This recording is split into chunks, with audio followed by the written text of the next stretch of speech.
तो उसमें से कितने लोग फिर वो प्रवेश कर रहे हैं? सर लगभग मुझे लगता है 15 लोग हैं जो कि जुड़ते हैं नियमित रूप से। बाकी सब लोग हाँ। मतलब हैं लेकिन वो जुड़ते नहीं है सर। हाँ, तो जो एक भी बार नहीं जुड़ा है हाँ। उसको क्लीन अप कर दीजिए, हटा दीजिए वहां से। अच्छा सर ठीक है। जो एक भी बार नहीं जुड़ा है ना, जो एक भी बार जुड़ा है उसको भी छोड़ दीजिए। जी। जो जुड़ा ही नहीं है उसको ग्रुप में रखने में फायदा क्या है? हाँ जी सर। मैं सोचता हूँ कभी शायद कभी ना कभी वापस करना करे ये लोग। नहीं नहीं नहीं नहीं, वो ठीक है, अच्छा।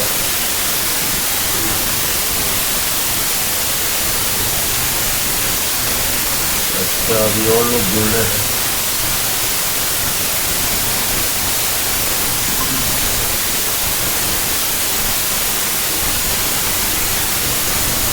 प्रियंका जी, आपको कर चुकी है, कोविड तक कर चुकी है ना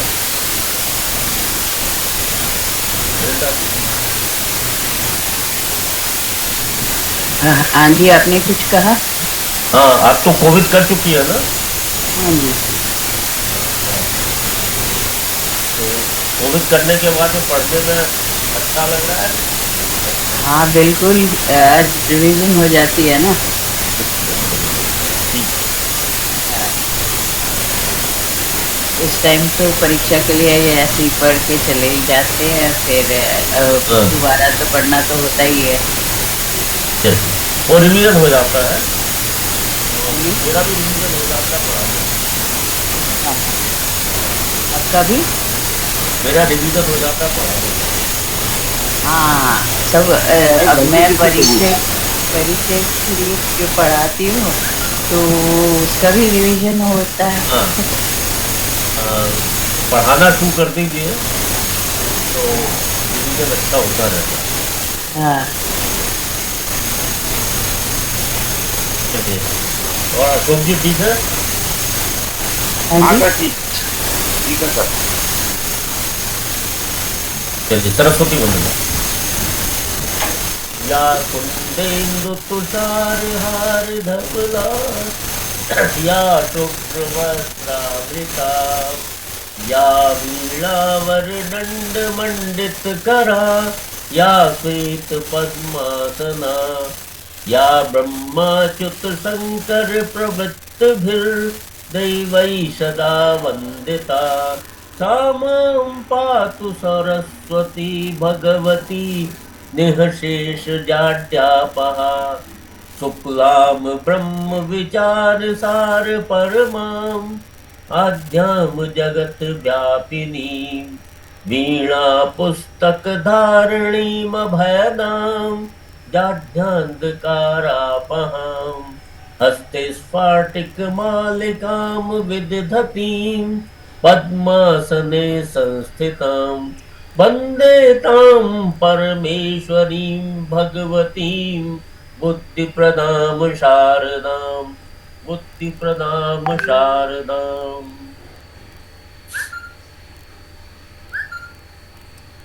तो पिछले सत्र तक हम लोगों ने तत्पुरुष समास, कर्मधारय समास, द्विगु समास और द्वंद्व समास, चार समास हम लोगों ने पिछले सत्र तक पढ़े थे। पिछले सत्र में जो द्वंद्व समास था और जो द्विगु समास था, इसके विषय में हम लोगों ने पढ़ा था और कुछ होमवर्क भी दिया गया था।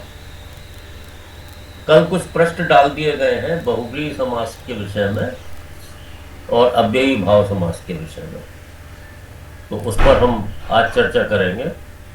लेकिन उससे पहले जो पिछले सत्र में पढ़ाया गया था, एक तो होमवर्क दिया था प्रश्न संख्या 81।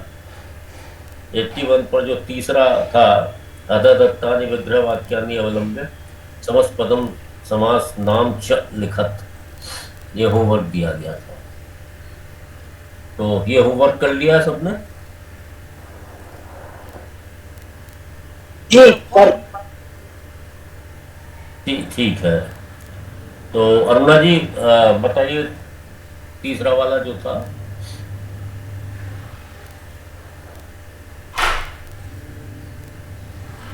एक तो समस्त पद लिख दिया चतुराणाम उसके। वेदानाम, वहां से करना है ना सर? हाँ हाँ, यही से चतुर्णाम वेदानाम समाहार। चतुराणाम वेदानाम समाहार है।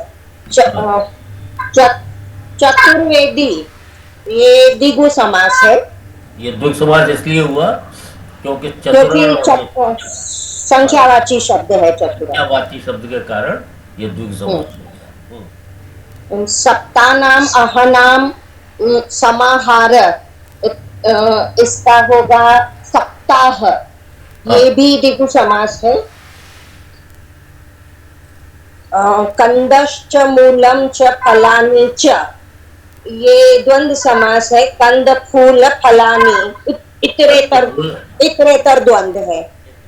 बहुत सुंदर। हाँ, लक्ष्मी ही च सरस्वती च, ये भी द्वंद्व समास है। इसका उत्तर है लक्ष्मी सरस्वत्यौ, इतरेतर द्वंद्व है। लक्ष्मी सरस्वती सरस्वत्यो। हाँ हाँ, नष्ट नटः, नटश्च नटी च सूत्रधारश्च, ये भी द्वंद्व समास है। ये भी इतरेतर होगा। नट नट नटी सूत्रधाराः। हाँ, अगला। अगले भी पढ़ो नहीं? अच्छा, नवानाम रात्रीनाम समाहार, ये होगा द्विगु समास, नवरात्रम। फिर बस जयश्च अपजयश्च, बस बस यहीं तक। बाकी और किसने किया है होमवर्क? हाँ, मैं पढ़ दूं सर? अशोक सर जी हाँ सर। हाँ, जयश्च अपजयश्च जयापजयो इतरेतर जया जय द्वंद्व। हुआ, जया पजाय हुआ। शुभम च अशुभम च अनयोः समाहार, नहीं नहीं, कौन सा ये शुभाशुभम, समास कौन सा हुआ? ये इतरेतर था। हाँ, शुभम च अशुभम च अनयोः समाहार, शुभाशुभम समाहार द्वंद्व। जी। पापम च पुण्यम च पाप पुण्य इतरेतर द्वंद्व। बहुत सुंदर। हाँ, आगे। वृक्षा च पणानि च लताः च वृक्ष पण लताः इतरेतर द्वंद्व। युधिष्ठिरस्य अर्जुनस्य युधिष्ठिर युधिष्ठिरार्जुनौ इतरेतर अर्जुन। द्वंद्व। बहुत सुंदर। हाँ, नकुलस्य सहदेवस्य नकुल सहदेवौ इतरेतर द्वंद्व। बहुत सुंदर। तो होमवर्क आप दोनों ने बहुत अच्छा किया है, बाकी लोग भी इसी तरह से होमवर्क करेंगे करेंगे तो उन्हें पक्का हो जाएगा। हाँ? जी। ड्राइवर को उससे पूछा था कितने बजे निकले? 6:45। हाँ, ये माइक म्यूट कर ले अशोक जी। हाँ, पिछले सत्र के अंदर एक प्रश्न आया था सर कि इसमें सर कभी कभी जो इतरेतर लगाते हैं, कभी अनियो लगाते हैं, इसका क्या मतलब है सर? देखिए, दो तरह का जो द्वंद्व समास है, दो तरह के होते हैं।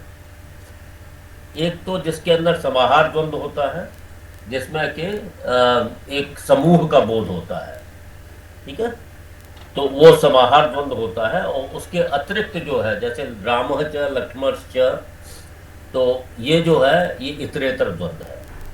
तो जिसमें समूह का बोध होता है वो समाहार द्वंद्व है, और जिसके अंदर समूह का बोध नहीं होता है वो इतरेतर द्वंद्व है।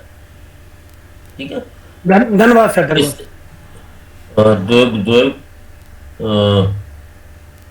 हाँ, जैसे जैसे आठवां पद वाला है, शुभम च अशुभम च अनयोः समाहार।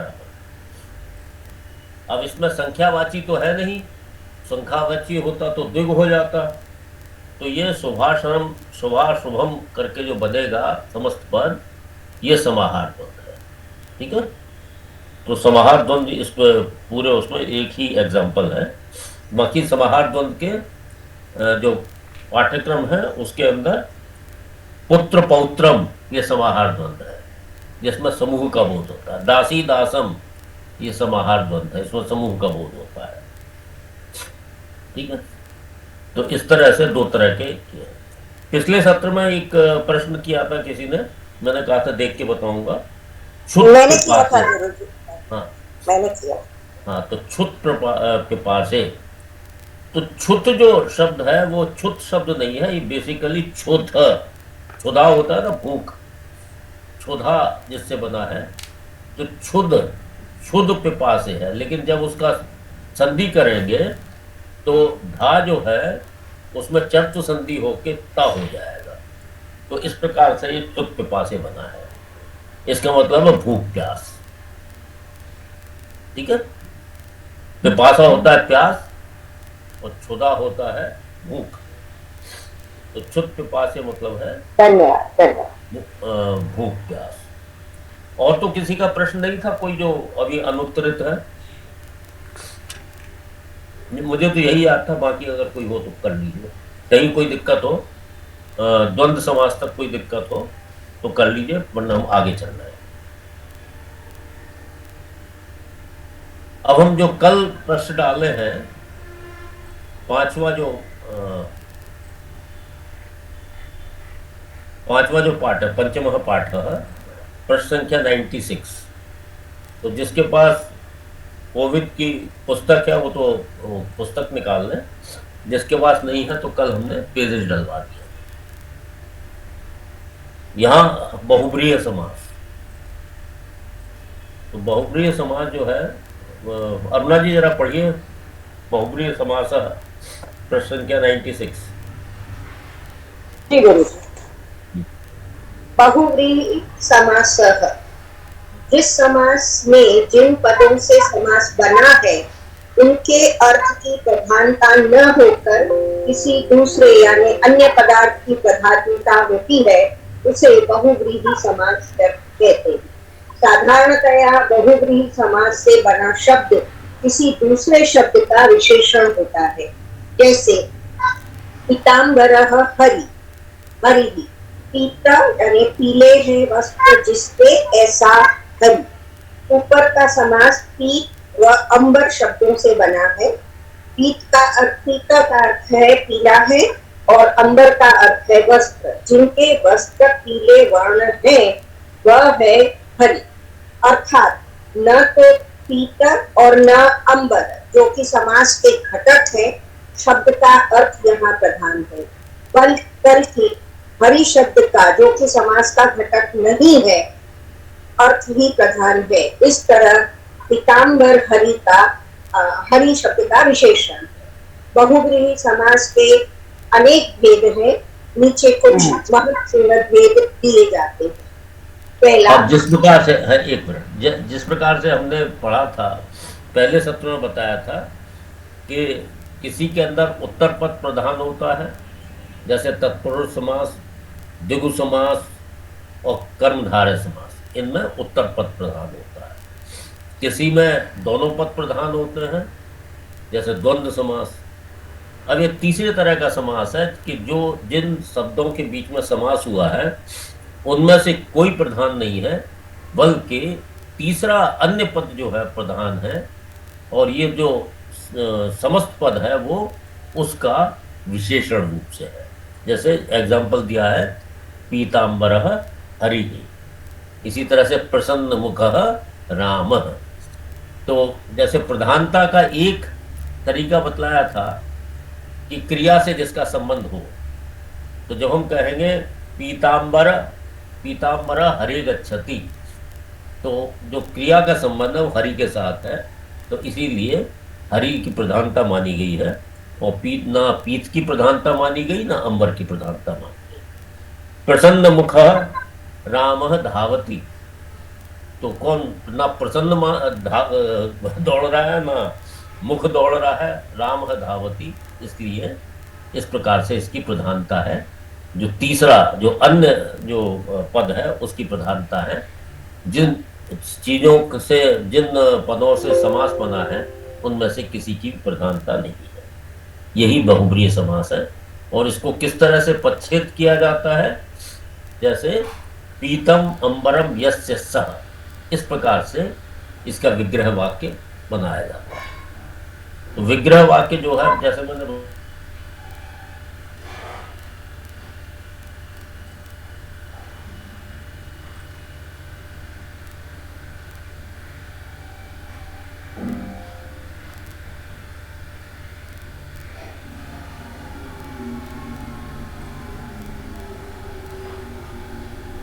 सुनाई नहीं दे रहा।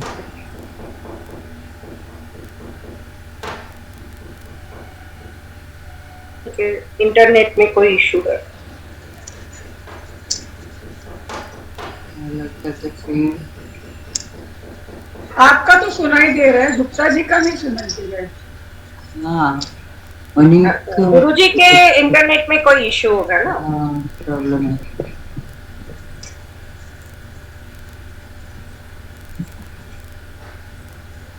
अच्छा मैम, इसका नाम बहुव्रीहि क्यों पड़ा होगा?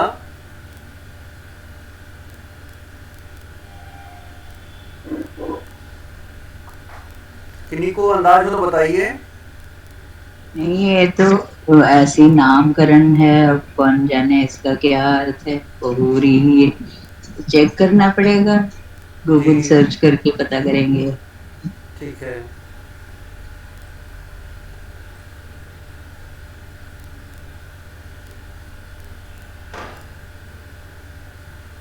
और हिंदी में पढ़ते थे ना मैम, तो वहाँ पर इसकी स्पेलिंग में बहु ब ब्री ही था। अब यहाँ पर मैं देख रहा हूँ बहुव्री ही है। नहीं, बहुव्री ही है। व में अधर व्री। हाँ, फिर स्कूल में शायद सही नहीं रहा होगा।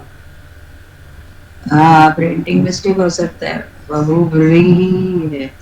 जी।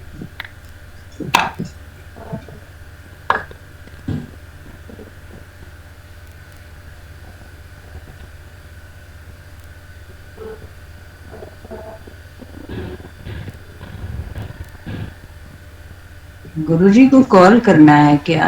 पता तो होगा उनको प्रॉब्लम है। नहीं मैम, कल भी हुआ था ना वो सर, अगर हमें कॉल करेंगे तो बल्कि और फोन उनका डिस्टर्ब होगा। मुझे लगता है कि हम लोग वेट कर लें। हाँ हाँ हाँ। जी।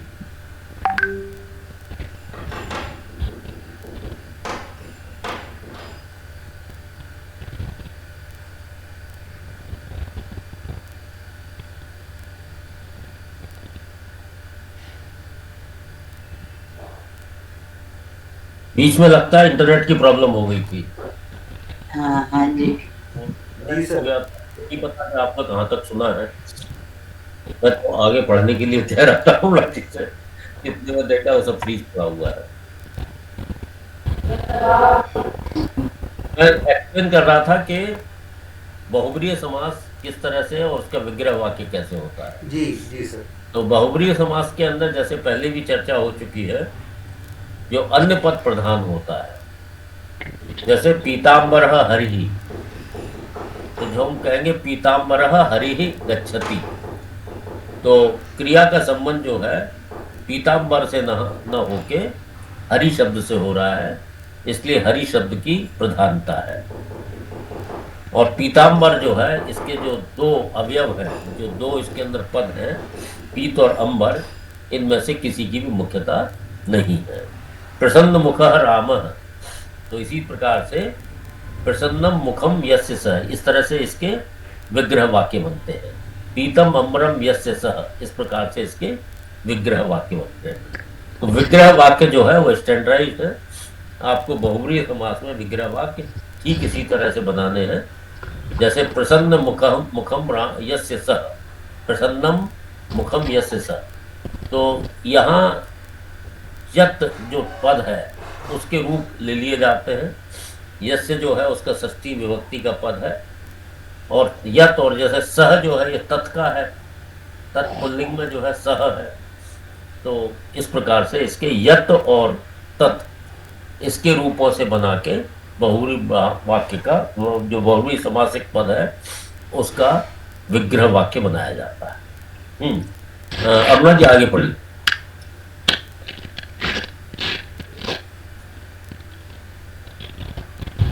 अरुणा जी है?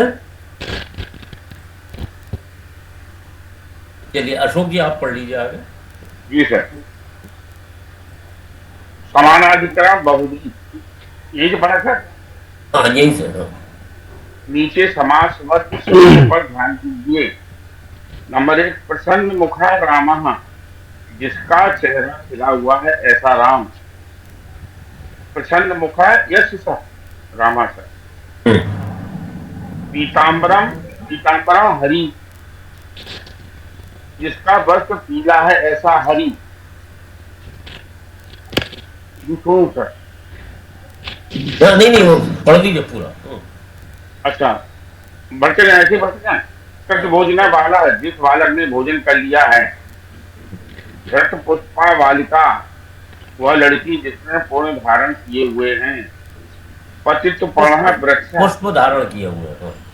पुष्प, पतित पर्ण वृक्ष, वह वृक्ष जिसके पत्ते झड़ गए हैं। निर्गत व्याघ्रम वनम, वह जंगल जहाँ से बाघ चले गए हैं। वीर पुरुष ब्राह्मण, वह गांव जिसमें वीर पुरुष रहते हैं। इन समस्त पदों का विग्रह निम्न प्रकार से किया जा सकता है। जैसे प्रसन्नम मुखम यस्य सः। नंबर 2, पीतम गुरुजी अम्बरम माइक चालू है, प्लीज बंद करवाइए फिर। पीतम अम्बरम यस्य सः, पीताम्बरः।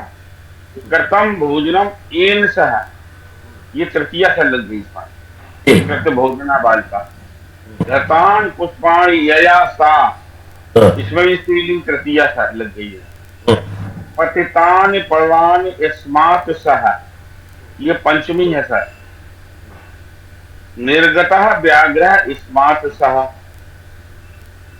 और वीरः पुष्पा यस्मिन् सः, ये सप्तमी।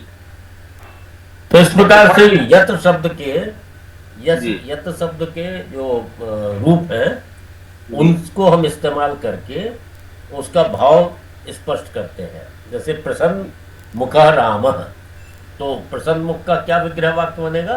प्रसन्नम मुखम यस्य सः। पीताम्बरः हरिः, पीतम अम्बरम यस्य सः।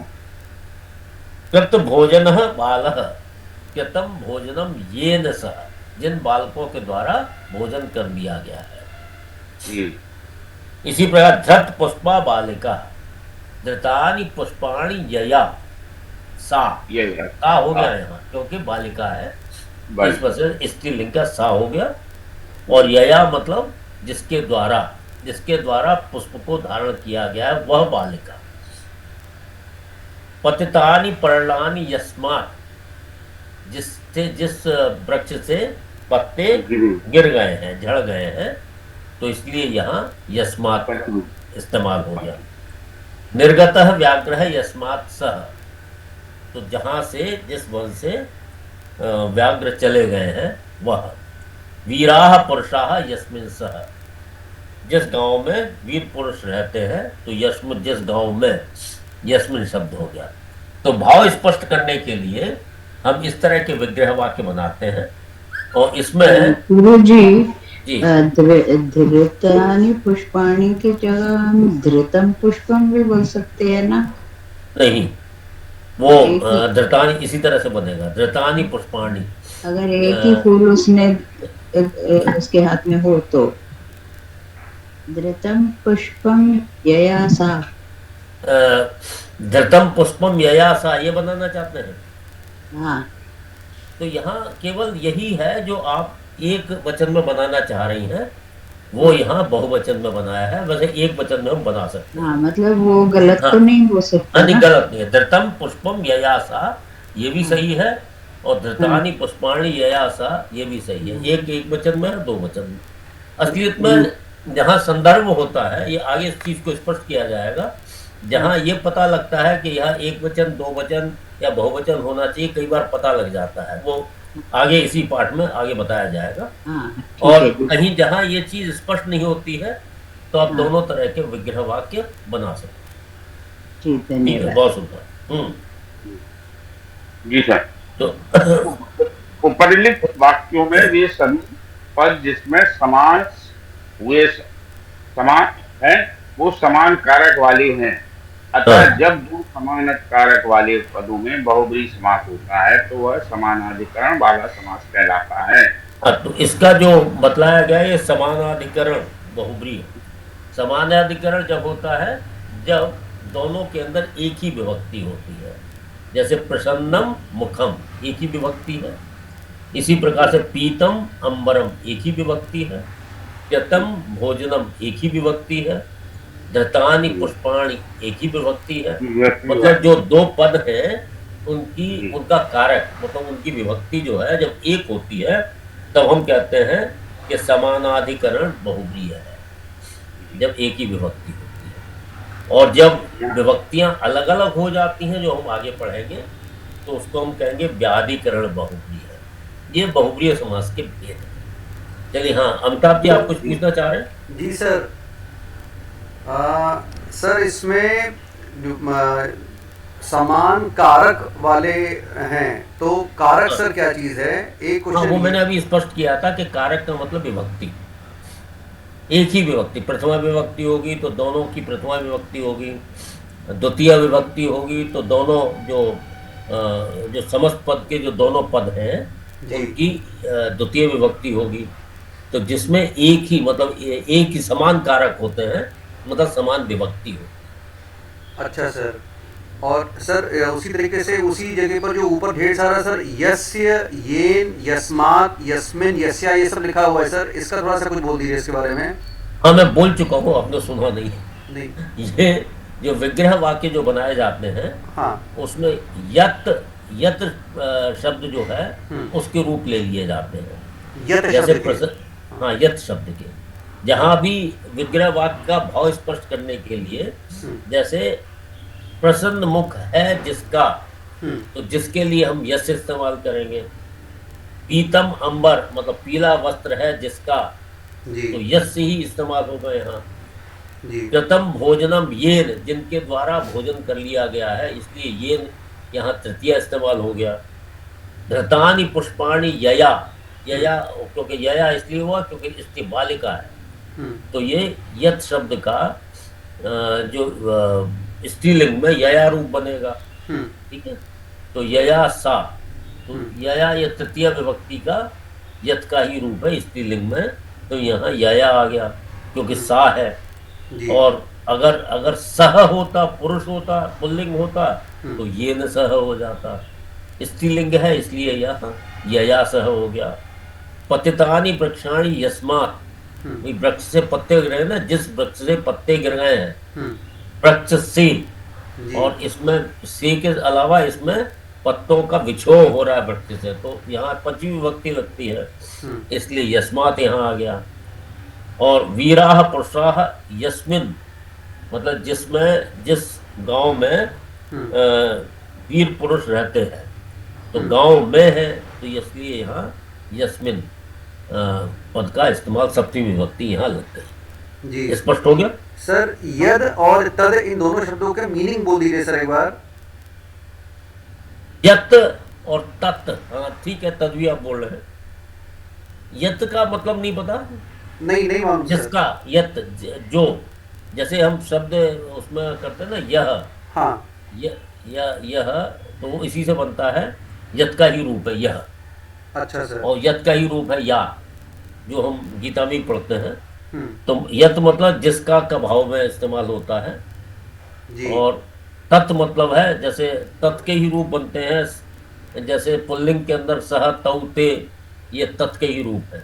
और वही स्त्रीलिंग में सा ते ताहा इस प्रकार से बन जाते हैं, और वही नपुंसक लिंग में तत्ते तानी इस प्रकार से बन जाते हैं। तो ये जरा प्रवेश की जो पुस्तक है जो आपके पास होगी जी, उसके पीछे ये यत के भी रूप दिए हुए हैं, तत् के भी रूप दिए हुए हैं, उनको एक बार देख लीजिएगा। अच्छा सर जी। सर एक और क्वेश्चन था मन में आ रहा है। हाँ। सर ये जो एग्जाम्पल है कृत भोजना बाला वाला, हाँ। तो जिस बालक ने भोजन कर लिया है उसको कृत भोजना बाला कहते हैं। हाँ। सर जो भक्त भगवान जी की कृपा से कृतज्ञ है उसके लिए हम क्या ऐसा बोल सकते हैं? वो बता देंगे। अच्छा जी, ठीक सर, धन्यवाद सर। हाँ। तो कृत भोजनम ये इस प्रकार से, हाँ आगे पढ़िए। अशोक जी पढ़ रहे थे। हाँ। जी सर, ऊपर यह ध्यान योग्य बात है कि विग्रह वाक्य में प्रयुक्त यद तथा तद के रूप में परिवर्तन करके इनके अर्थ के अनुसार होता है। पुल्लिंग से अप्राय जिसके पास एन सह, जिसके, जिससे, जिसके द्वारा वह है। ययासा जिससे, जिसके पास है स्त्री। यस्मात् स जिस जंगल से है, यस्मिन स जिस ग्राम में है, अतः बहुव्रीहि समस्त पदों का विग्रह करते हुए अर्थ को ध्यान में रखते हुए यद तथा तद के समुचित रूपों का प्रयोग करना चाहिए। स्पष्ट हो गया, यहाँ स्पष्ट कर दिया गया है। जी। नंबर 2, व्यधिकरण बहुव्रीहि। जिस बहुव्रीहि समास में भिन्न भिन्न विभक्ति वाले पदों का आपस में समास होता है उसे व्यधिकरण बहुव्रीहि समास कहते हैं। उदाहरण, शूल पाणी, शूलम पाणौ यस्य सः, वह जिसके हाथ में त्रिशूल है। अब देखिए यहाँ व्यधिकरण इसलिए कहा गया है क्योंकि शूलम की विभक्ति प्रथमा है और पाणों की विभक्ति जो है वो सप्तमी, तो इसलिए शूलम पाणो। तो इसमें और पिछले वाले जो हमने समानाधिकरण जो पढ़ा था उसमें एक ही विभक्ति में, विभक्ति और कारक एक ही चीज है, एक ही कारक या एक ही विभक्ति का इस्तेमाल किया गया था। और इसके अंदर शूलम पाणो यस्य सः, तो शूलम की विभक्ति प्रथमा है और पाणों की विभक्ति सप्तमी है। तो इस प्रकार से ये अलग अलग विभक्तियों में दोनों पद जो जिनका समास किया गया है उनको अलग अलग विभक्तियों में अगर होता है तो उसको हम व्यधिकरण बहुव्रीहि समास बोलते हैं। हाँ, आगे। गदा, ये भी सर शूल और गदा प्रथम विभक्ति के हैं जबकि पाणौ सप्तमी विभक्ति में, अतः यह व्यधिकरण बहुव्रीहि का उदाहरण है। अब नंबर 3, गदा पाणो यस्य सः, इस प्रकार से इसका विग्रह वाक्य बनेगा। अब जैसे कहते हैं शूल पाणि शिवः, गदा पाणि भीमः, ठीक है। और क्योंकि ये विशेषण के रूप में है तो वो उसी हिसाब से विशेषण और विशेष्य का जो एक ही विभक्ति, एक ही लिंग और एक ही पुरुष होना चाहिए, उसी हिसाब से शूल पाणि शिवः हो गया, ठीक है। गदा पाणि भीम हो गया। नंबर 3, नई बहुव्रीहि। यदि बहुव्रीहि समास में पद न अव्यय है तो वह नई बहुव्रीहि समास कहलाता है। उदाहरण, अधनः न विद्यते धनम यस्य सः, जिसके पास धन नहीं है। अविद्यः न विद्यते विद्या यस्य सः, वह जिसके पास विद्या नहीं है। जब नई समास आ जाता है बहुव्रीहि समास तो उसके अंदर विग्रह वाक्य इस तरह से ही बनेगा। अधनः न विद्यते धनम यस्य सः, वह जिसके पास धन नहीं है उसी को तो अधनः बोल रहे। इसी तरह से अविद्यः न विद्यते विद्या यस्य सः, वह जिसके पास विद्या नहीं है। तो ये तीसरा रूप हो गया। तो हमने समानाधिकरण पढ़ा, व्यधिकरण पढ़ा और ये इस तरह से 3 भेद और चौथा भेद और आगे आ रहा। नंबर 4 है सह पूर्व पद बहुव्रीहि। यदि बहुव्रीहि समास में पूर्व पद स है तो यह सह पूर्व पद बहुव्रीहि है। उदाहरण के तौर पर स लक्ष्मणः लक्ष्मणेन सह वर्तते इति। समास में स शब्द स में परिवर्तित हो जाता है। जैसे सपुत्र है पुत्रेण सह वर्तते इति, यह व्यक्ति जो अपने पुत्र सहित है। सहरि हरिणा सह वर्तते इति, वह व्यक्ति जो हरि के साथ है। बहुव्रीहि समास। तो इस प्रकार से ये सह पूर्व पद, इसमें पूर्व पद जो है सह है। जैसे और सह जो है वो अनेक नियम और अनेक इसके अंदर सूत्र लगने के बाद उसका ह गायब हो जाता है और केवल स बच जाता है। तो इसलिए स लक्ष्मणः, तो लक्ष्मणेन सह वर्तते इति। इसी तरह से इसका विग्रह वाक्य लिखना पड़ेगा, इसी तरह से बनेगा। सपुत्रः पुत्रेण सह वर्तते इति, वह व्यक्ति जो अपने पुत्र सहित है, ठीक है। अब इसमें बहुवचन भी लग सकता है, पुत्रैः सह वर्तते इति, ये भी सपुत्र का हो सकता है। इसी प्रकार से लक्ष्मण तो कर एक ही है, तो ये बहुवचन का जहाँ, लेकिन हम लोग जैसा प्रसंग होता है उस हिसाब से हम वचन निर्धारित कर देते हैं। ये चीज अभी आगे स्पष्ट कर दी जाएगी। जी अब बहुब्री समाज को भली बात समझने के लिए निम्नलिखित वाक्यों को ध्यान से पढ़िए। नंबर 1, विद्रोह प्रशांताय प्रसन्न बदनम विष्णु ध्यायेत। विघ्नों की शांति के लिए प्रसन्न मुख वाले विष्णु का ध्यान करें। नंबर 2, रात्रौ रक्षक भटः दंड हस्तः ग्रहम परितः भ्रमति। हाथ में दंड धारण करने वाला रक्षक रात में घर के चारों ओर घूमता है। नंबर तो 3, गदा। दंड हस्त का कैसे करेंगे विग्रहवाद? दंड हस्ते यस्य सः, ये कौन सा समास आएगा? दंड व्यधिकरण व्यधिकरण समास होगा। प्रसन्नम वदनम यस्य सः, ये कौन सा समास हुआ? समानाधिकरण। समानाधिकरण। इस प्रकार से तीसरा गदा पाणी विभीषण चतुर्भि राक्षसः स उत्पात। गदा में हाथ में गदा धारण करने वाला विभीषण 4 राक्षसों के साथ उड़ गया। तो गदा पाणो यस्य सः, और गदा और पाणो इनकी विभक्ति अलग अलग है, तो ये व्यधिकरण, ठीक है। जी। छात्रा श्वेत वस्त्रा शालाम गच्छन्ति। श्वेत वस्त्र धारण करने वाले छात्र विद्यालय जाते हैं। अधना धनम कामयन्ते, जिनके पास धन नहीं है वे चाहते हैं, वे धन चाहते हैं। अब इसका वाक्य कैसे बनेगा? न विद्यते धनम येषां ते। हाँ, न विद्यते धनम येषां ते, ठीक है। तो इस प्रकार से ये भी यत और तत् के ही रूप चल रहे हैं। ते की वजह से ये शाम लग गया, ते बहुवचन में है, इसलिए न विद्यते धनम ये शाम ते, इसलिए यहाँ बहुवचन का ये शाम लग गया, ठीक है। हाँ जी। दशरथ महा अधना धनम कामयन्ति, जिसके पास धन नहीं है वे धन चाहते हैं सर। दशरथ महाराजा बहुकालम अपुत्र आसीत। दशरथ महाराज बहुत समय तक पुत्रहीन थे। स लक्ष्मणा शशि तश्च रामः वनम गतः। लक्ष्मण सीता से श्री राम वन को गए। अब इसमें देखिए, नहीं, इसमें जो है सह पूर्वपद समास है। स लक्ष्मणः लक्ष्मणेन सह वर्तते इति, इसी तरह से इसका विग्रह वाक्य बनेगा। स सीतः सीतया सह वर्तते इति, वो ससीत है, ठीक है। ये सह पूर्व पद वाले के एग्जाम्पल जी। कुसुम हस्ता नर्तक्या रंगम प्रविशन्ति। हाथ में फूल धारण वाली नर्तकियां रंगशाला में प्रवेश करती हैं। अब यहाँ कुसुम हस्ता बहुवचन में है, इसलिए तो ये तो क्लियर है कि कुसुमानी हस्ते यासाम ताहा, यासाम भी बहुवचन में, हाँ यासाम भी बहुवचन में आ गया है। यासाम ताहा कुसुम हस्ता।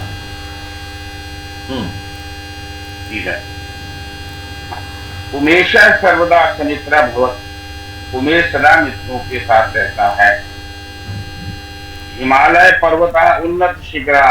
हिमालय पर्वत ऊंचे शिखर वालों का है। उन्नत शिखर, उन्नतानि शिखराणि यस्मिन् यस्मिन् सा। तो इस प्रकार से हम लोग या तो तत् का प्रयोग करके विग्रह वाक्य बनाते हैं, विशेष और प्रत्यय विशेष। विशेष आप जानते हैं कि बहुब्री समास में अन्य पद प्रधान होता है, अतः बहुब्री समास अन्य पद का विशेषण होता है।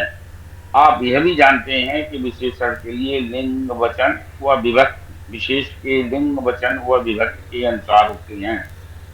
पीताम्बरा, इस पद में अंबर का लिंग नपुंसक लिंग है, परंतु पीताम्बरा पुल्लिंग में है, क्योंकि हर जो पीले वस्त्र धारण करने वाला का लिंग पुल्लिंग है।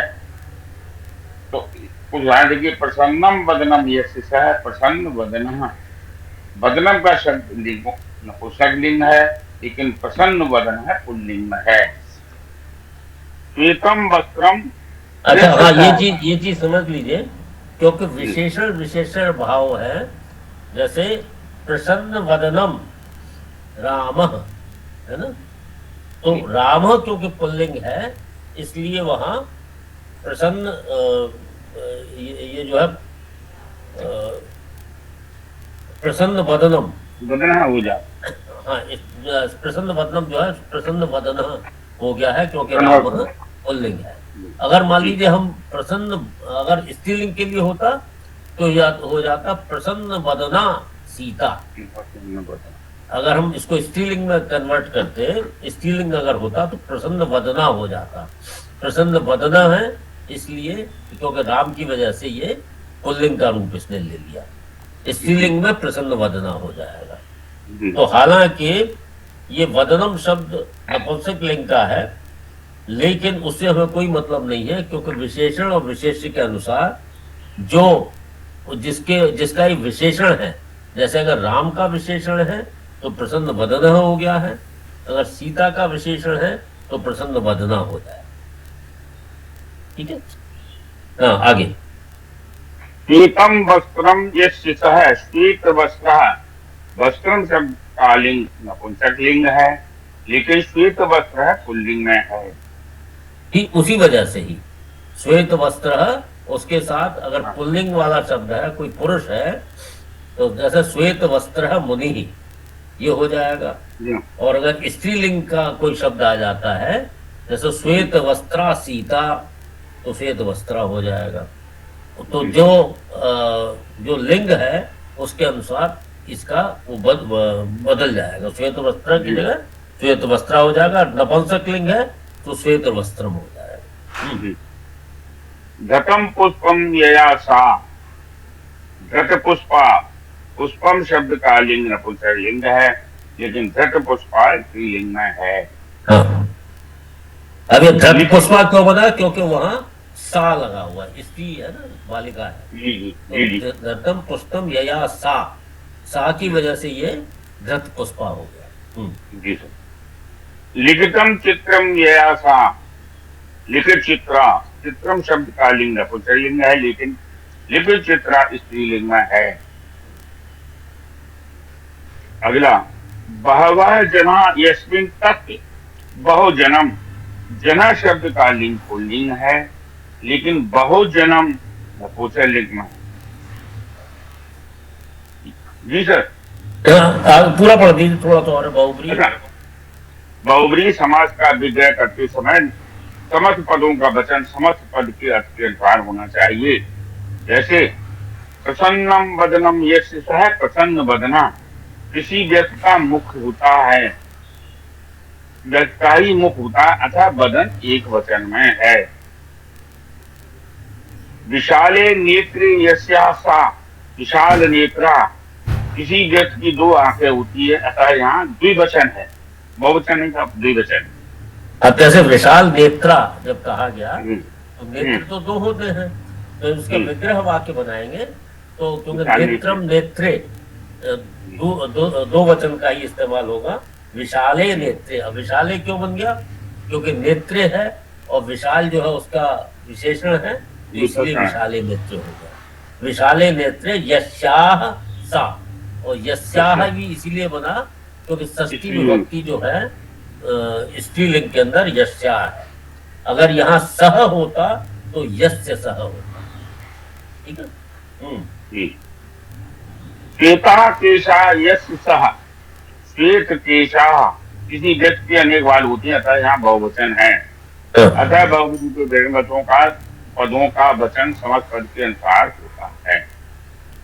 तो वचन का निर्धारण जो है उसके अनुसार ही हुआ जाता है।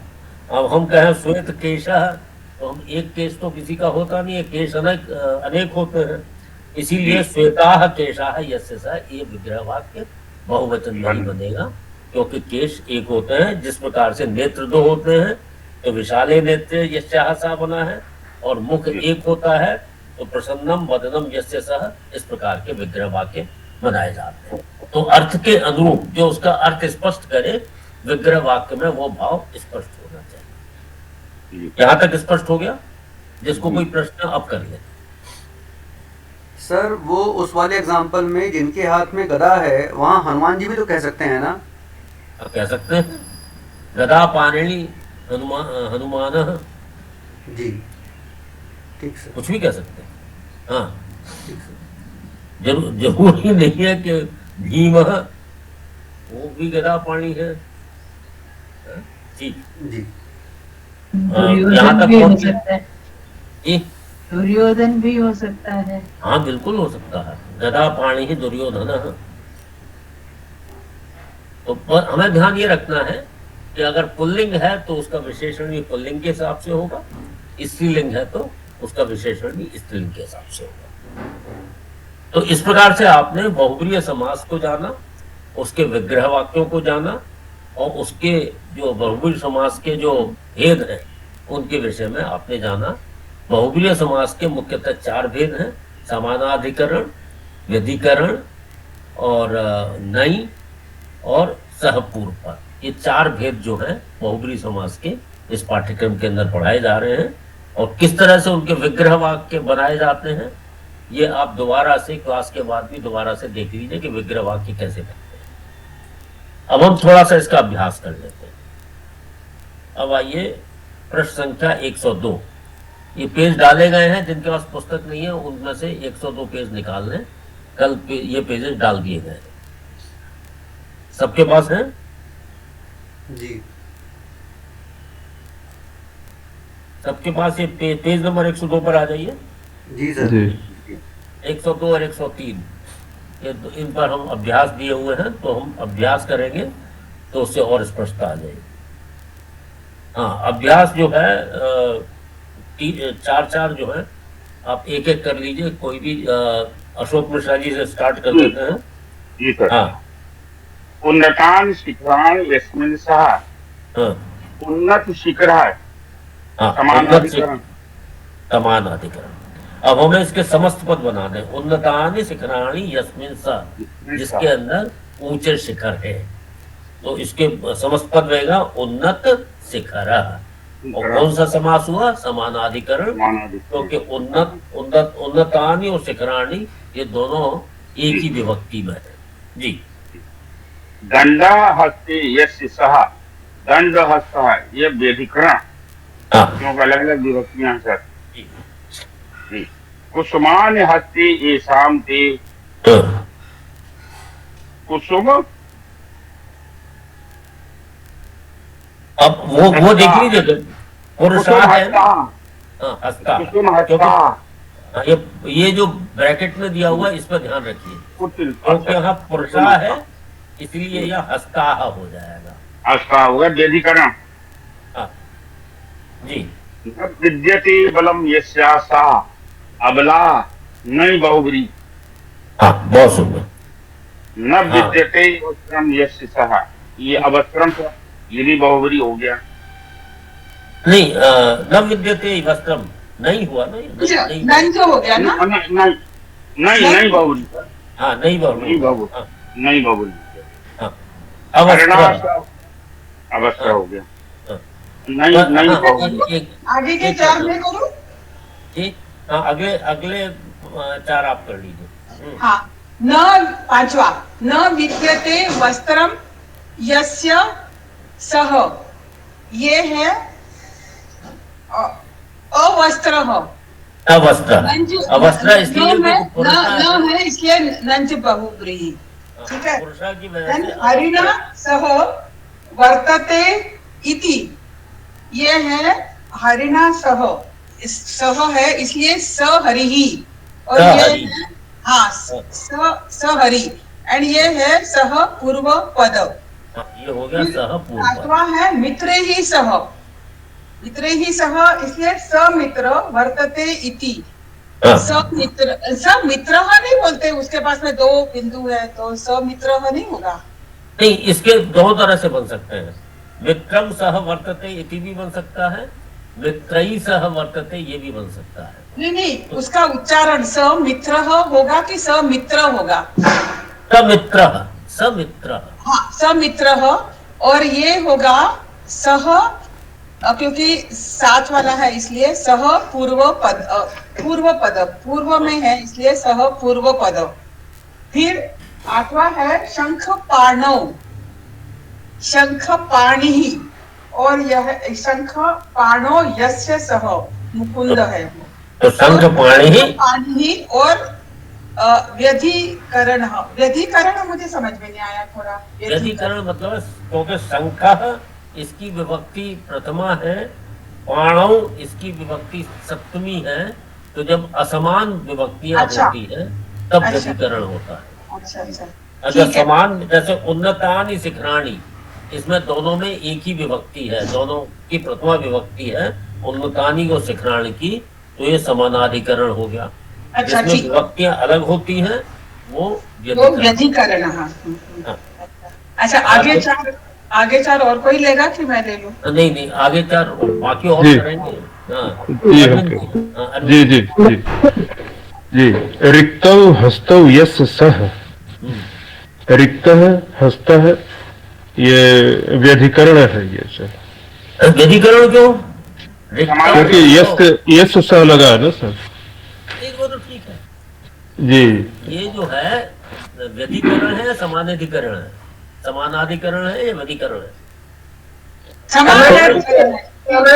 ये रिक्तौ हस्तौ ये दोनों एक ही वचन के हैं, तो समान अधिकरण हो गया सर। एक ही विभक्ति के हैं, एक ही विभक्ति के। जी जी।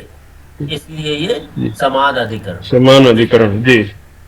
चापः हस्ते यस्य सह, चाप हस्तः, ये व्यधिकरण हो गया, क्योंकि ये चापः एक ये प्रथमा, ये हस्ते बहुवचन, विभक्ति अलग अलग है।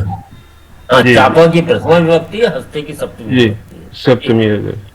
चक्रम पाणौ यस्य सह, चक्रपाणी, तो इसमें भी व्यधिकरण होगा, क्योंकि चक्रम तो पाणु के दोनों विभक्ति अलग अलग है। भार्या सह वर्तते इति, भार्या सह, तो ये सह पूर्व पाद है, क्योंकि सह लगा है, भार्या सह, सब भार्या, सब जी भार्या, सभार्या। सब जी जी जी जी भार्या, ठीक है। जी जी। और एक और कर दीजिए, शस्त्रेण सहित। अच्छा, शस्त्रेण सहितः सशस्त्रः, ये भी सह पूर्व पद है, सह पूर्व पद, शस्त्रेण सह। जी। अब अगले 5 कोई और करें, कौन करेंगे? मैं करूं सुरेंद्र? हाँ करिए। मैं करूं आचार्य जी? हाँ करिए, सुरेंद्र जी करिए। ये चंद्र है मूलौ यस्य सह, चंद्र है ये प्रथम विभक्ति है, और मूलौ जो है ये द्वितीय विभक्ति है। ये 14वां ये सूत्र है। व्यधिकरण समास हो गया। हाँ, ये कौन सी विभक्ति है? मौलो ये हो गया चंद्रमौली, चंद्रमौली। कौन सा हो गया ये? व्याधिकरण। व्यधिकरण। हाँ, और क्योंकि दोनों की विभक्ति अलग है। 14वां निर्मलम। अच्छा हाँ, 14वां रह गया क्या? ये 14वां तो हो गया था। हाँ, नहीं 14वां नहीं हुआ है, 14वां नहीं हुआ है। 14वां कर लीजिए। विद्या धनम ये शाम ते। ये शाम ते पंडितः, तो इसका हो जाएगा विद्या धनः, हाँ, और पंडिता क्योंकि बहुवचन में है तो विद्या धनः हो गया, और ये विद्या हो गया धनः। समानाधिकरण। ठीक। समानाधिकरण। हाँ ठीक है, ठीक है। हाँ, निर्मलम हृदयम यस्य सह सज्जन है, ये पुल्लिंग है, और निर्मलम हृदयम दोनों की विभक्ति एक ही विभक्ति है, हाँ, तो इसका हो गया निर्मल हृदय है, हृदय ये यह समानाधिकरण। निर्मल हृदय। हाँ, निर्मल हृदय। कृशानी अंगानी यस्य सह, हाँ, इसमें बहुवचन है, और दोनों जो है विभक्ति एक ही है, ये भी समान ही। आपकी वचन जो है ना पुरुष, इसके वचन का ध्यान दीजिए, ये एक वचन में है पुरुष, अच्छा, क्योंकि विशेषण जो है वो जी। पुरुष के हिसाब से बनेगा। जी। तो कृष अंग है। हाँ, कृषांग, कृष अंग है ना, जब विभक्ति जब उसका जब हम उसको एक पद बनाएंगे, संधि युक्त कर देंगे, ऐसे बनेगा कृष अंग। तो लेकिन कृषांग, कृषांग पुरुष। हाँ, परिवारेण सह वर्तते इति, इसमें सह लगा हुआ है, इसलिए ये हो गया सह नहीं, स, केवल स, सपरिवार, सपरिवार अब राज्ञी है, सपरिवार, सपरिवार, सपरिवारा, क्योंकि राज्ञी जो है स्त्रीलिंग में है। राज्ञी जो दिया हुआ है ना, उससे हम लोग ये डिसाइड करते हैं कि एक वचन होगा, बहुवचन होगा, स्त्रीलिंग होगा या पुल्लिंग होगा। तो राज्ञी, राज्ञी जो है स्त्रीलिंग है, इसलिए सपरिवारा, सपरिवारा राज्ञी। स्पष्ट हो गया? जी जी। चलिए, हाँ अमिताभ जी, क्या प्रश्न आ जाए? सर ये रागी क्या होता है? रानी, रानी को कहते हैं। अच्छा सर, उसी तरीके से तो 14वां वाला है, विद्या धनम येषाम ते पंडिता वाला, तो उसमें सर चूंकि विद्या और धनम ये दोनों अलग अलग मुझे दिख रहे हैं, वो विभक्ति वाले मामले में, मतलब विद्या के ऊपर बिंदी नहीं है सर, इसलिए मुझे लग रहा है कि वो शायद समानाधिक। अरे नहीं, तो वो एक ही विभक्ति है। अभी आप जरा प्रवेश कर लीजिए तो ये सारी समस्या ठीक हो जाएगी जी। अभी जितना आप समझ पा रहे हैं उतना समझ लीजिए जी, वरना जब कोविड तक आएंगे तो आपको दोबारा से कराया ही जाएगा। ठीक है, ठीक सर। सर एक और मन में था सवाल कि वो व्यधिकरण जो नाम पड़ा है सर, तो व्यधि का मतलब क्या कुछ उल्टा होता है? अब वो आप छोड़ दीजिए अभी। अच्छा ठीक। एक समान, जिसमें समान कारक है वो समानाधिकरण, जिसमें अलग अलग है वो व्यधिकरण, बस इतना ही आप ध्यान में रख लीजिए। हर एक शब्द का मतलब इसमें नहीं लगाया जा सकता है। कई बार शब्द जो द्विग है, द्विग जो है एक संज्ञा करती है, उसका नाम रख दिया जी। तो हर एक पद का इन मामलों में हर एक पद का अर्थ कभी कभी नहीं मिलता है। जी ठीक सर, जी धन्यवाद सर। हाँ, तो दूसरा वाला जो है ये भी कर लेते हैं अभ्यास। अतः दत्तानाम समस्तपदानाम विग्रह वाक्यानि लिखित्वा बहुव्रीहि समास प्रभेदम निर्दिशत। तो इसके हाँ ये कितने हैं? 12 हैं। तो 3-3 लेके 4 लोग कर लें इसको। हाँ, जिन्होंने अभी तक ट्राई नहीं किया है वो ट्राई करें। वृंदा जी, हाँ वृंदा जी कर ले, फिर आप कर लीजिएगा। वृंदा जी आप कर लीजिए। 3 रक्तवस्त्रः रक्तं वस्त्रं यस्य सः समानाधिकरण बहुव्रीहि। चर्माम्बरः चर्मम् अम्बरं यस्य सः समानाधिकरण बहुव्रीहि। कोमलांगः शिशुः कोमलानि अंगानि यस्य सः समानाधिकरण। बहुत सुंदर। हाँ, आप सिंह साहब आप कर लीजिए अगले 3। श्वेतांबरा श्वेता आम्रम अस्सा। श्वेतम यासाम ताहा। एक्चुअली श्वेतानि अंबरानी होना चाहिए। श्वेतानि अंबरानी यासाम ताहा। संन्यासिन्य है, ये बहुवचन पद है। संन्यासिनी का बहुवचन है, संन्यासिन्य है। हाँ, तो श्वेतानि वस्त्राणि यासाम ताहा। हाँ,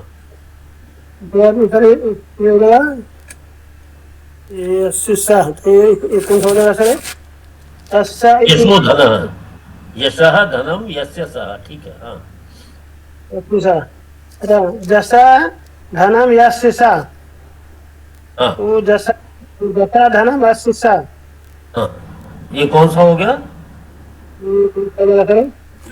समानाधिकरण। समानाधिकरण। उसके बाद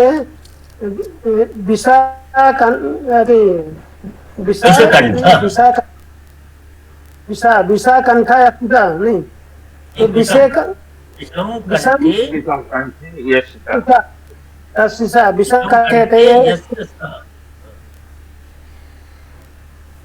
इसके कंठ में विषय विषम कंठे यस्य सह, तो ये कौन सा हो गया? व्यधिकरण। हाँ उनसे उनको ही बता दीजिए। हाँ, क्योंकि विषम में विभक्ति अलग है और कंठे में, विषम में प्रथमा विभक्ति है और कंठे में सप्तमी है, तो व्यधिकरण हो जाएगा। व्यधिकरण, बहुत सुंदर। हाँ, अगले 3 कौन करेंगे? जिन्होंने भी ट्राई नहीं किया वो कर लीजिए। कुमकुम जी आप ट्राई करेंगे?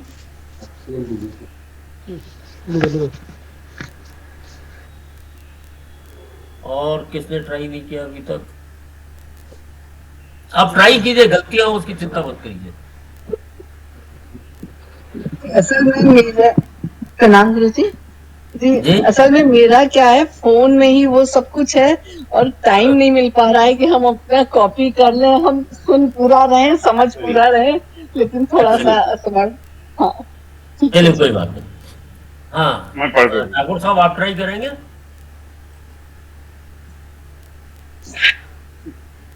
मैं कर दे रहा हूँ सर।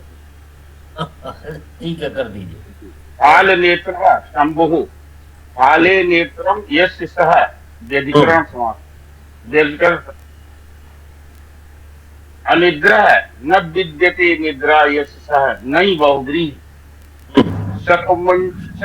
कुटुम्बः कुटुम्बेन सह वर्तते इति सह पूर्वपदः। सधना धनेन सहिता नई बहुग्रीः मोदक हस्त है मोदकम हस्ते यस्य सह व्यधिकरण। स्थूल शरीर स्थूलम शरीर यस्य सह समानाधिकरण। ये सधनाह जो है, हालांकि पुस्तक के अंदर तो उसने नए लिखा है, ये चर्मांकर में सर क्या चर्मांकर है? चर्मांकर है में सर क्या होगा? 2 में चर्मम है कि क्या? नंबर 2 चर्मांगरा है। चर्मम है कि चर्म? चर्म चर्म चर्म चर्म। तो साधना तो सह पूर्व पद हो गया गुरु जी। हाँ, वो सधना जो है उसमें पुस्तक में अलग दिया हुआ है। इसके विषय में मैं अगले सत्र में पूरा कंफर्म करके बताऊंगा, क्योंकि सधना जो है धनेन सह वर्तते इति होना चाहिए, लेकिन वहाँ धनेन सहिता कर दिया गया है, जो आपने जो पढ़ा अभी शायद उत्तर से देखा होगा। इसके विषय में अगले में बताऊंगा। वैश्य स्त्रीलिंग है ना? हाँ वैश्य स्त्री, हाँ सधना, हाँ ठीक है वैश्य। तो धनेन सह वर्तते इति इस प्रकार से इसका होना चाहिए, लेकिन कुछ थोड़ा सा इसके अंदर डाउट है, क्योंकि उन्होंने धनेन सहिता ये उत्तर में लिख दिया है। तो इसके विषय में मैं अगले सत्र में क्लैरिफाई करूंगा। ठीक है, ये नहीं होना चाहिए, सहपूर्व पद होना चाहिए। मेरे हिसाब से सहपूर्व पद होना चाहिए। गुरु जी ये 11वें में मोदक नहीं ना, मोदक कम होना चाहिए ना। मोदक तो नपुंसकलिंग नहीं है। नहीं, तो जब समस्त पद बनेगा तो मोदक, जैसे फलम जो है वो मकारांत नहीं, वो अकारांत ही माना जाता है। तो मोदक हस्त ही होगा, मोदकम हस्त नहीं होगा। जो विग्रह वाक्य में मोदकम नहीं होगा। नहीं, मोदक हस्त ही थी जी। जैसे बहुत सा, जैसे फलम है, ये जो फलम जो है ये मकारांत नहीं माना जाता है, अकारांत नपुंसकलिंग माना जाता है। इसी तरह से मोदकम जो है वो अकारांत नपुंसकलिंग माना जाता है। मोदक मोदक हस्त जी। तो इसको, हाँ सधना को मैं अभी उसमें कर दूंगा। विग्रह वाक्य में तो मोदकम ही बनेगा जी। विग्रह वाक्य में तो मोदकम ही बनेगा। हाँ, विग्रह में मोदकम बनेगा। हाँ, आप विग्रह वाक्य की बात कर रहे थे क्या? हाँ जी, विग्रह वाक्य में ही मैंने कहा।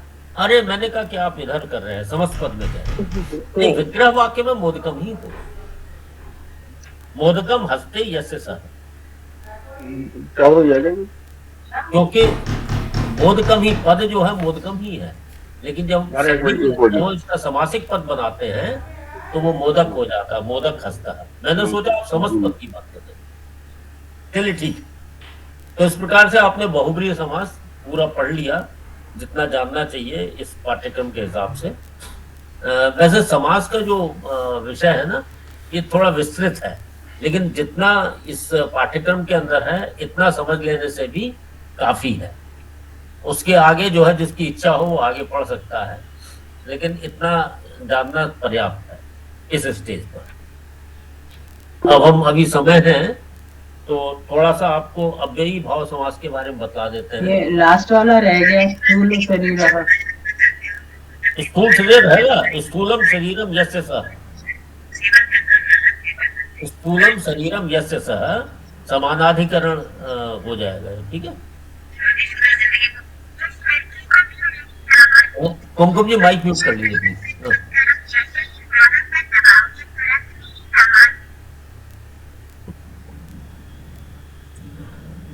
अब जो अंतिम समास है अव्ययी भाव समास, तो जैसे हम लोग अभी तक जो पढ़ाए हैं उसमें उत्तर पद प्रधान हमने देखा, और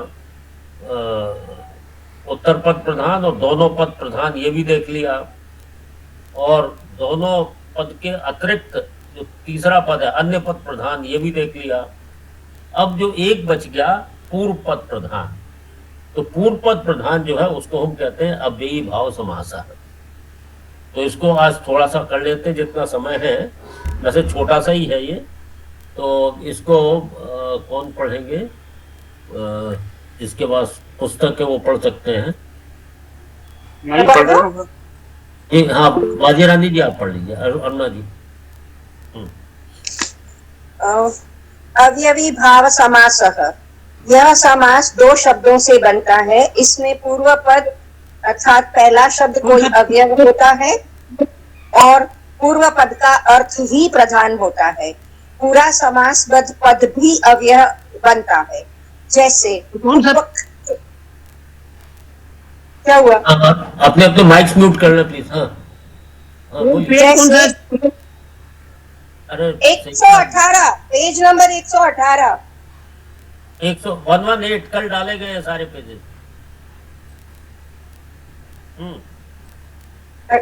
जैसे उपकृष्णम, कृष्ण के निकट, उपकृष्णम कृष्णस्य समीपे, कृष्ण के निकट। यहाँ समीप के अर्थ में उप अवयव के साथ कृष्ण एक संज्ञा का समास हुआ है और पूरा समासपद उपकृष्णम भी अवयव है। इसके सिवा उप का अर्थ ही मुख्य है। इस उदाहरण में अवयवी भाव समास के सभी लक्षण पाए जाते हैं। अवयवी भाव समास अनेक प्रकार का होता है। नीचे दिए उदाहरणों से इसके कुछ महत्वपूर्ण प्रकारों का परिचय मिलेगा। पहला, उपवृक्षम, वृक्षस्य समीपे, वृक्ष के निकट। अधिहरि, हरौ इति, हरि पर या हरि में। निर्जनम, जनानाम अभावः, जनों का अभाव यानी सूना। यथाशक्ति, शक्तिम अनतिक्रम्य, शक्ति के अनुसार। अनुरूपम, रूपस्य योग्यम, रूप के योग्य अथवा सदृश। प्रतिवृक्षम, वृक्षम वृक्षम प्रति, हर पेड़ पर। इन उदाहरणों में विविध अर्थों में उप, अधि, निर, यथा, अनु, प्रति इन अवयवों से अवयवी भाव समास बना। तो अव्ययी भाव समास के अंदर पहला पद अव्यय होता है, जैसे उप अव्यय है, अधि अव्यय है, निर, निर मतलब निर होता है। वैसे निर हम लोगों ने इसका संधि कर दिया है, विसर्ग संधि, इसलिए निर हो गया है। निर, यथा, अनु, प्रति, ये 6 अवयवों को इस्तेमाल करके ये समासिक पद बनाए गए हैं। तो इसमें जो अव्यय पद पहला वाला होता है उसकी मुख्यता, उसकी प्रधानता मानी गई है, और इसके अलग अलग अर्थों में इनका इस्तेमाल होता है। जब हम उप कह देते हैं, उप का अर्थ होता है समीप। जैसे गीता के अंदर आता है, दुर्योधन उपसंगम्य, गुरु के पास आचार्यम उपसंगम्य इस तरह से जो पद आता है तो उप का अर्थ जो है समीप के अर्थ में हम लोग लेते हैं। इसी प्रकार से अधिहरि ही, तो इसका जो विग्रह वाक्य बना है, अब जैसे उपवृक्षम का विग्रह वाक्य बना वृक्ष से समीपे, जब उपवृक्षम कहेंगे तो वृक्ष से समीपे, उपाचार्य कहेंगे तो आचार्य समीपे, उप जहां लग जाएगा वो समीप के भाव में आएगा। अधिहरि ही, इसका विग्रह वाक्य हरौ इति, हरौ जो सप्तमी है, तो हरि पर हरि में इस तरह से बना है। और अधि जहां है, अधिकरण आप जानते हैं ना, अधिकरण कारक सप्तमी विभक्ति होती है, तो अधिहरि का मतलब हरौ इति। निर्जनम, निर्जन मतलब आपका निर्जन वन होता है जिसमें कोई जनानाम अभाव है, जहां मनुष्य जहां जन नहीं होते हैं उसको निर्जन बोलते हैं। तो जनानाम अभाव, जनों का अभाव, उसी को सूना भी बोलते हैं। यथाशक्ति, यहाँ निर्जनम के अंदर भी निह जो है वो उप ये पहला अव्यय है, उप ये जो निह जो है ये अव्यय है, उससे बना है, तो इसलिए निर्जनम।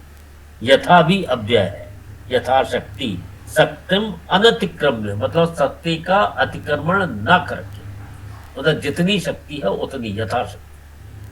अनुरूपम, रूपस्य योग्यम, जब अनु हो गया तो वहां इसका विग्रह वाक्य बनेगा रूपस्य योग्यम। प्रतिवक्षम, वृक्षम वृक्षम प्रति, इस प्रकार के इसके विग्रह वाक्य बन जाते हैं। इसमें यह है कि जो समास, जो समस्त पद बना है वो भी अव्यय है, और पहला पद जो है अव्यय होता है और उस वही प्रधान माना गया है। तो ये जो पूर्व पद प्रधान वाला जो अव्ययी भाव समास है, इसके ये एग्जाम्पल इसमें दे दिए गए। ठीक है सर, ये उपनयन संस्कार, उपनयन भी कहते हैं ना ये? हाँ, उपनयन संस्कार होता है, वो भी समीप के अर्थ में ही होता है। तो उपनयन का अर्थ मतलब क्या हुआ सर? उपनयन का अर्थ भी मैं देख के स्पष्ट करूंगा इसको। जी उपनयनम तो जो ब्राह्मण लोग जो वो नहीं, नयनम, नयनम का अर्थ ये पूछना चाह रहे हैं।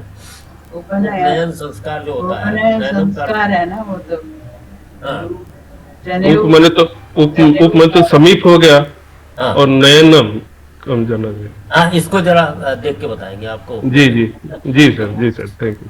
ठीक, और बाकी इस तरह से अब इसका एक बार अभ्यास और देख लेते हैं ताकि स्पष्टता आ जाएगी। इसका अभ्यास है पृष्ठ संख्या 122, 122।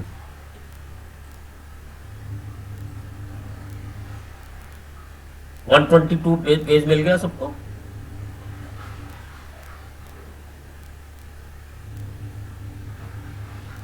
एक 122 पेज? जी मिल गया। गुरु जी, ये जो अतिक्रांत जो होता है वो नई तत्पुरुष हो जाएगा। अनतिक्रम्य जो है वो अव्ययी हो जाएगा। अनतिक्रम्य मतलब उसका अतिक्रमण ना करके। हाँ, तो वो अव्ययी भाव में आ जाएगा। यही अगर अतिक्रम अगर पॉजिटिव में वे में होगा तो वो प्रादि समास में आ जाएगा। प्रादि समास में आ जाएगा ना। हाँ, वो प्रादि समास जो है वो अलग है, जो वो तत्पुरुष का रूप है। हाँ, लेकिन तत्पुरुष के अंदर उत्तर पद प्रधान होता है, और इसके अंदर तो नहीं, वैसे देखा जाए तो प्र भी उपसर्गी है, पर वो जो है प्रादि समास में आ जाता है ना। हाँ, हाँ, हाँ, प्रकृष्ट, तो वो प्रादि समास में आ गया। पर मतलब प्र और अति को छोड़कर अव्ययी, बाकी सब अव्ययी भाव में आएगा। नहीं, ऐसा ही होगा ना? नहीं, ऐसा नहीं है। वो नई समाज जो नई प्रवृत्ति है, जो समाज जो उसमें देखा था हमने, तत्पुरुष समास के ही भेद है।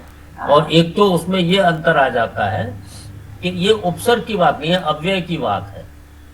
हाँ, उपसर्ग भी अधिकतर अव्यय हो सकते हैं, लेकिन यहाँ जो है अव्यय की बात है। ये जो पद है अव्यय है। उपसर्ग तो है लेकिन अव्यय भी है। उप, अधि, निह, यथा, अनु, प्रति, ये सारे अव्यय के रूप में लिए गए हैं। और ये पहले नहीं, आपका अर्थ हम समझ रहे हैं कि नई समास जो नई प्रवृत्ति वो गुरु जी इसलिए भी हो सकता है क्योंकि ये संज्ञा के साथ लगे हैं ना। अगर उपसर्ग होता तो धातु के साथ लगता। ये सारे जो पद हैं वो संज्ञा के साथ लगे ना, इसलिए इनको अवयव मानेंगे ना। एक मिनट, तो इस तरह से ये जो है ये अतिदेव में देव भी तो संज्ञा ही है। कौन सा अतिदेव यहाँ पे जो प्रादि समास में लिखा है वो भी तो संज्ञा ही। अच्छा ठीक है, आपका ये जो डाउट है ये हम बताते हैं आपको, बाद में बताते हैं। अभी इसका अभ्यास कर लीजिए फिर बताते हैं। ठीक। अधः दत्तानि विग्रह वाक्यानि अवलंब्य समस्तम पदम लिखत। 122 पेज। हाँ वृंदा जी आप जरा करिए। नगरस्य समीपे, नगरस्य समीपे उपनगरम आत्मनि इति अध्यात्मम। अध्यात्मम, आत्मनि जो है सप्तमी विभक्ति है, तो उसमें जैसे अधिहरि है, जिसमें अधिहरि में विधि मानतिक्रम्य यथाविधि वने वने प्रतिवनम। और करूं या अन्य कोई करेगा? हाँ ठीक है। और पांचवा कर लीजिए, गुणस्य योग्यम। गुणस्य योग्यम अनुगुणम। हाँ, बाकी 5 कौन करेंगे? हम कर ले। हाँ कर लीजिए, अरविंद जी कर लीजिए। हाँ। जी जी। मक्षिकाणाम अभावः निर्मक्षिकम जने जने प्रतिजनम संज्ञायाम अनतिक्रम्य यथा संख्याम यथा संख्यम अर्थम अर्थम प्रत्यर्थम आदेशम अनतिक्रम्य यथा दर्शम यथा देशम आदेशम अथादेशम। जी जी जी, यथा देशम। ठीक है। जी जी जी जी। अब इसके विग्रह वाक्यानि लिखत, ये दूसरा वाला जो है ये होमवर्क के रूप में आप ले लीजिए, विग्रह वाक्यानि लिखत ये वाला, और तीसरा वाला भी होमवर्क के रूप में ले लीजिए। ठीक है, दूसरा और तीसरा ये होमवर्क के रूप में ले लीजिए। चौथा भी ले ना गुरु जी, चौथा भी ले ले। नहीं वो उससे नहीं है, वो समाज से रिलेटेड नहीं है। चौथा वाला जो है वो समाज से रिलेटेड नहीं है। वो चौथा वाला जो है ना, जो दूसरा इसके अंदर व्याकरण का विषय दिया हुआ है, अलंकार से रिलेटेड है। तो दूसरा और तीसरा जो है आप होमवर्क के रूप में ले लीजिए, इसको अगले सत्र में लेंगे। और आपके जो प्रश्न थे, एक तो नई समास के विषय में था, प्रादि के विषय में था, और क्या था जो मैंने कहा है कि अगले सत्र में बतलाएंगे। एक प्रश्न और था किसी का, नयनम था सर। हाँ उपनयनम। ठीक है, इन चीजों को हम अगले सत्र में करेंगे। आज यहीं तक। कोई अभी तक जो आज जो पढ़ा है उसके विषय में अगर कोई प्रश्न हो तो कर सकते हैं। सर वो फाल जो था शिव जी वाला, फाल शब्द का मतलब क्या होता है? फाल नेत्रे, फाल का मतलब वैसे तो ये शिव जी के विषय में इस्तेमाल होता है, मेरे ख्याल फाल मस्तक हो सकता है इसका अर्थ। अच्छा सर। हाँ, फाल का अर्थ, क्योंकि डिक्शनरी के अंदर भी फाल का अर्थ जो है शिव के संबंध में करके डिक्शनरी के अंदर इसका अर्थ दिया हुआ है।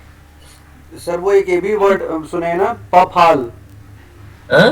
पफाल। वैसे तो फाल का अर्थ जो है, जो वो होता है ना, जो किसान लोग इस्तेमाल करते हैं। अच्छा तो, सर। कौन ये जो हल होता है जी, हल का फाल होता है, फाल का एक अर्थ वो भी होता है। लेकिन क्योंकि फाल नेत्रे शिवः, तो फाल नेत्रे शिवः का मतलब ये शिव जी के उसमें है। फाल का मैंने अर्थ डिक्शनरी में ढूंढा तो डिक्शनरी में इसका प्रॉपर अर्थ नहीं मिल पाया था। अब मैं किसी विद्वान से इसके पर चर्चा करूंगा कि फाल क्या होता है। जी जैसे सर। फाल नेत्रे जो है वो शिव के लिए इस्तेमाल होता है, इतना आप समझ लीजिए। जी सर, धन्यवाद सर। चलिए आज यहीं तक, और शांति पाठ। हाँ, शांति पाठ, कुमकुम जी शांति पाठ।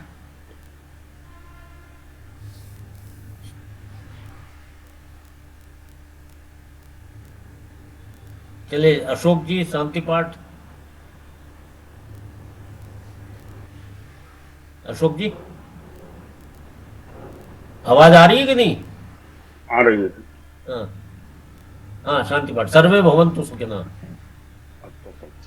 सर्वे, एक सेकंड, सर्वे भवन्तु सुखिनः। सुखिनः, सर्वे सन्तु निरामया, सर्वे भद्राणि पश्यन्तु मा कश्चित् मा कश्चित् दुःखभाग् भवेत्। ओम शांति शांति शांति शांति। धन्यवाद धन्यवाद। धन्यवाद गुरु जी, प्रणाम। प्रणाम प्रणाम।